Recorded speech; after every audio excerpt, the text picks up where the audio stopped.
Gentleman from Utah, Mr. McAdams, is recognized for 5 minutes. Thank you, and thank you all for being here today to share your expertise on this very important topic and one that I think we've got to do a better job about combating.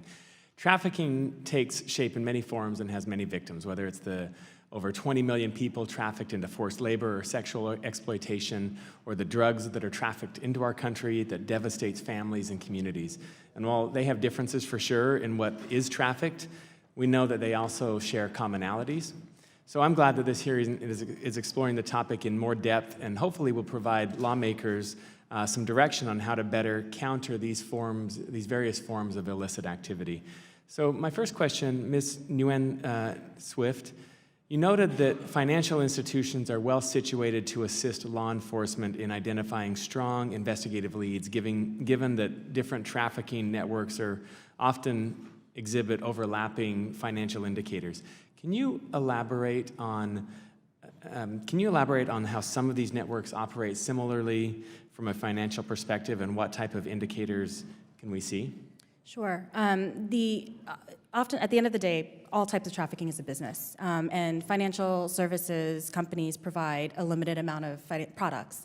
And so checking accounts, business accounts, credit cards, prepaid cards, cryptocurrency has been echoed multiple times today. There are only certain ways that you can actually get money into that system and out of that system. And so if you're looking at criminal business enterprises, right, they have to rely on those various products. Some of the topologies that we've seen across multiple levels of trafficking are business accounts that are being opened under multiple shell company names. However, they share similar account managers, they share similar owners, and they share certainly similar patterns of activity in dealing with the same third parties. So if we're able to understand more context around what those relationships look like, and that comes from intelligence, then we're able to pinpoint and understand more what networks they are part of. And maybe a related question, do we have a good understanding about how some of those networks may operate differently as they flow through the regulated financial system, different forms of trafficking?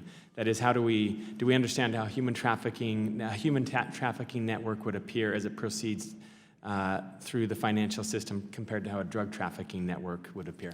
There are some indicators that you can kind of tell the difference with. So for example, with credit cards, the types of purchases you might see are going to differ. In a human trafficking brothel situation, you're going to see a lot of feminine products being purchased. In a drug trafficking, probably not, unless there is a home that is also being leveraged where a lot of women are working. So from a financial institution perspective, it is hard to tell some of those nuances. The only way to do that is with getting contextual information from experts in the industries that are working in those specific areas. So there are some telltale signs, but we need to know what they are. Thank you. In the written testimony, several of you talked about both potential advantages and disadvantages to technology in the trafficking of goods.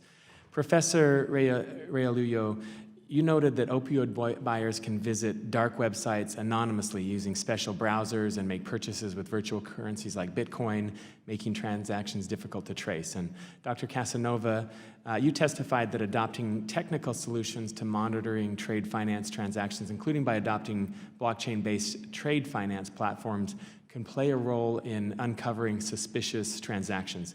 How should we as policymakers be thinking about the role that emerging technologies can play in trafficking and illicit financing, whether that be AI or digital currencies, et cetera? And are there ways that we can harness these technologies to fight trafficking? Great to see you again. You too. So I really see, more importantly, because I kind of traverse the private and then the public sector, what we really need is just greater research, and then more importantly, on the government side, we need much more investment in law enforcement and intelligence training to understand what these technologies present as an upside, but more importantly, the dark side and what that back door is. Because as they modify and more importantly, adapt, incorporating this new technology to improve the efficiency of their businesses, they understand what our countermeasures are, and we need to step up the pace of what our measures are in order to detect particularly, but more importantly, try to figure out how to better work also with the private sector, that they become the eyes and ears of what's happening in their sector. Thank you, Dr. Casanova.